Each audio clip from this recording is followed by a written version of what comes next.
Pappan നിനക്കെപ്പോഴാ phone ചെയ്തത്? എനിക്കും phone ചെയ്തിരുന്നു. എന്നിട്ട് നിന്നെ ശരിക്കൊന്ന് കാണണമെന്ന് പറഞ്ഞു. നിങ്ങൾക്ക് എന്താണ് വേണ്ടത്? അല്പം കണക്കൂടെ തീർക്കാനുണ്ട് പപ്പന്റെ വകയിൽ. അതിന് ഇന്നുകൂടല്ലേ സാധിക്കൂ?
അന്ന് ആ കള്ളനെ പിടിക്കുന്നിടത്ത് ദാസേട്ടന് വല്ല അപകടവും പറ്റിയോ?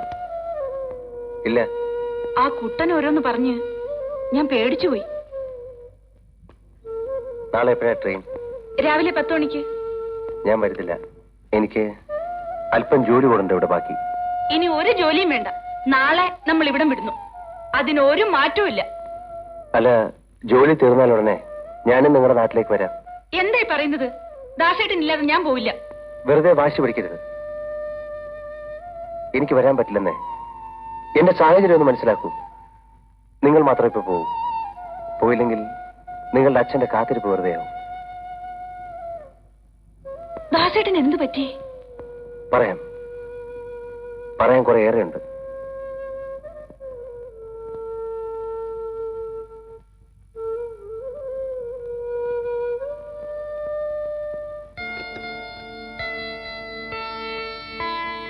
ഹലോ, ചന്ദ്രശേഖരന്റെ വീടല്ലേ? ഞാൻ സർക്കിൾ ഇൻസ്പെക്ടർ ദേവദാസ് ആണ്. എനിക്ക് മിസ് സെറീനയോടൊന്ന് സംസാരിക്കണം. എല്ലാവരും കല്യാണ മണ്ഡപത്തിലേക്ക് പോയോ?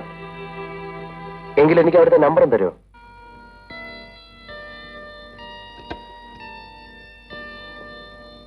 ഹലോ, ഇത് സർക്കിൾ ഇൻസ്പെക്ടർ ദേവദാസ് ആണ്.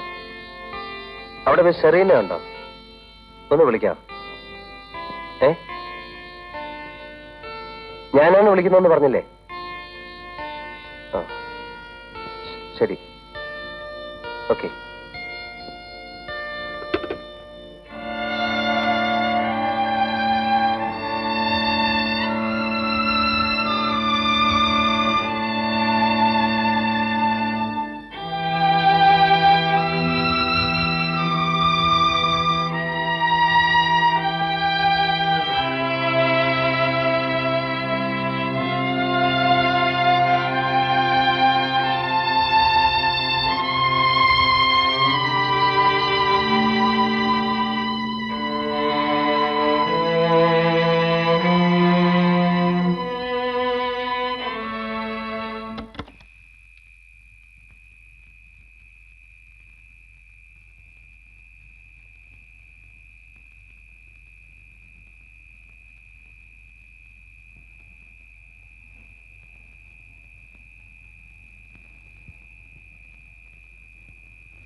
എന്താ പപ്പ ഈ അവസാന രാത്രി വെറുതെ സംസാരിച്ചു കളയാവുന്ന വെച്ചോ? നാളെ എന്റെ കല്യാണമാണ്. പന്തലിൽ സെറീന എന്നെ കാത്തിരിക്കും. ഒരിക്കലും തിരിച്ചു വരാത്ത എനിക്ക് വേണ്ടി ജീവിതകാലം മുഴുവൻ അവൾ കാത്തിരിക്കും. കുറച്ചു കാലം നിന്നെ കാണാതാകുമ്പോ ആ കൊച്ചു വേറെ ആരെങ്കിലും കല്യാണം കഴിച്ച് സുഖമായിട്ട് ജീവിച്ചോളൂ. ഇല്ല, സെറീന എനിക്കറിയാം. മറ്റൊന്നും ഞാൻ ആവശ്യപ്പെടുന്നില്ല. ഞാൻ മരിച്ചുപോയ സത്യം എല്ലാരും ഒന്ന് അറിയിക്കണം. നീ കഴിഞ്ഞ ഒരാഴ്ചയായിട്ട് വിചാരിച്ചിട്ട് നടക്കാത്ത കാര്യം ഞാൻ വിചാരിച്ച എങ്ങനെ നടക്കും? എന്റെ ശരീരം അവരെവിടെ മറവ് ചെയ്തു എന്ന് പറഞ്ഞാൽ മതി. അതിനെ കിട്ടിയിട്ട് ഒരു കാര്യമില്ല. ഉണ്ട്, എനിക്കിനി അതുകൊണ്ടേ കാര്യമുള്ളൂ. എന്റെ മോട്ടോർ സൈക്കിളും ശരീരവും പുറത്തെടുക്കുക. അതുകൊണ്ട് എനിക്കെല്ലാം തെളിയിക്കാം. ഈ വക രഹസ്യങ്ങളൊന്നും പുറത്തു പറയാൻ ഞങ്ങൾക്ക് അധികാരമില്ല. ഇതെന്റെ അവസാനത്തെ അപേക്ഷയാണ്. നിങ്ങളെ ഞാൻ ഒരിക്കലും ശല്യപ്പെടുത്തിയില്ല. അതൊന്നും പറയാൻ പാടില്ല പപ്പ. ഞാൻ ഈ അനുഭവിക്കുന്നതിനൊക്കെ കാരണക്കാരൻ നിങ്ങളാണ്. നീ ഇങ്ങനെ പറഞ്ഞ അങ്ങനെ? പ്ലീസ് എന്നെ സഹായിക്കണം. ആർക്കും ഒരു ഉപദ്രവമില്ലാത്ത ഈ സഹായം നിങ്ങൾ എനിക്ക് വേണ്ടി ചെയ്തു തരണം. നിനക്ക് വേണ്ടി ഞാൻ ആദ്യമായിട്ട് ഞങ്ങളുടെ നിയമം തെറ്റിക്കുക. നിന്റെ ശരീരവും മോട്ടോർ ബൈക്കും ഒരു ചെളിക്കുണ്ടി താഴ്ത്തിയിട്ടിരിക്കുക. എവിടെ?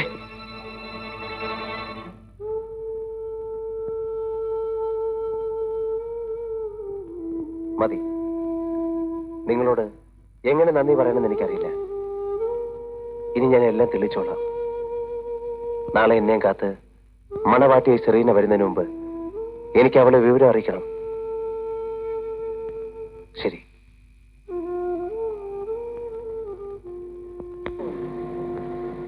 നിൽക്കൂ. ഞാനൊന്ന് പറഞ്ഞോട്ടെ. നിൽക്കൂ. വായിൽ തുറക്കൂ. വായിൽ തുറക്കാൻ. എനിക്ക് വളരെ പ്രധാനപ്പെട്ട ഒരു കാര്യം പറയാനുണ്ട്. വായിൽ തുറക്കാൻ. ഞാൻ പറയുന്നൊന്ന് കേൾക്കൂ. വായിൽ തുറക്കാൻ.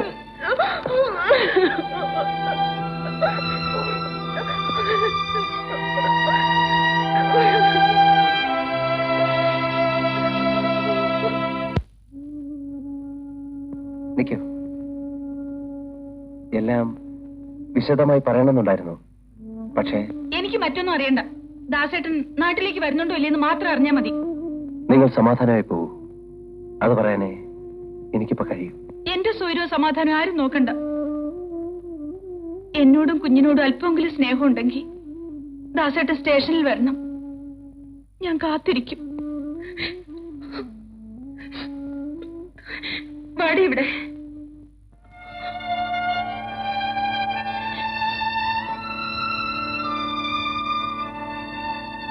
മോള് ഡാഡിയെ ചോദിച്ച് മോളുടെ മമ്മി ഒരിക്കലും ബുദ്ധിമുട്ടിക്കരുത്. ഡാഡി എവിടെയെന്ന് മുത്തച്ഛൻ ചോദിച്ചാൽ മോളെന്ത് പറയും? എന്താ പറയണ്ടേ? ഡാഡിക്ക് തിരക്കാണെന്ന് പറയണം.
അങ്കിൾ, ഒടുവിൽ പപ്പം വന്നു. പക്ഷെ അതിങ്ങനായി. അങ്കിൾ പറഞ്ഞില്ലേ പപ്പൻ ജീവിച്ചിരിപ്പുണ്ടെങ്കിൽ വരുമെന്ന്. ജീവിച്ചിരിപ്പില്ലാത്ത പപ്പനെ അങ്കിളും സെറീനയും കാത്തിരുന്നു. ജീവിതകാലം മുഴുവൻ തുടരുമായിരുന്ന കാത്തിരിപ്പ് ഇവിടെ തീരണം. പണ്ട് അപകടത്തിൽ അങ്കിളിന്റെ ഭാര്യയും ഏറ്റവും അടുത്ത സുഹൃത്തുക്കളും നഷ്ടപ്പെട്ടിട്ടും അങ്കിൾ ജീവിച്ചില്ലേ? പപ്പനും സെറീനയ്ക്കും വേണ്ടി ജീവിച്ചു. അതുപോലെ ഇനിയും ജീവിക്കണം.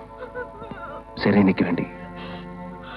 നിങ്ങൾ സന്തോഷത്തോടെ കഴിയുന്ന കാണാൻ പപ്പന്റെ ആത്മാവ് എന്നും ഇവിടെ തന്നെ ഉണ്ടാവും.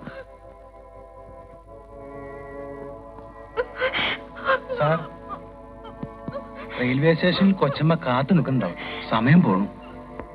എന്റെ സമയവും തീരെയാണ് കൂട്ട. ഇനി അവരെ കൂടെ ഒന്ന് കാണണം. അതിനാണ് ഞാൻ പോകുന്നത്. കാണാനാവുമോ എന്ന് തീർച്ചയില്ല.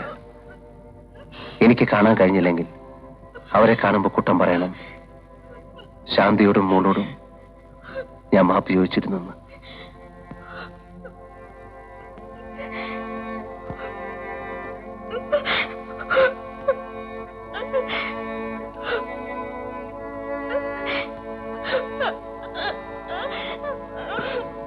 സെറീന,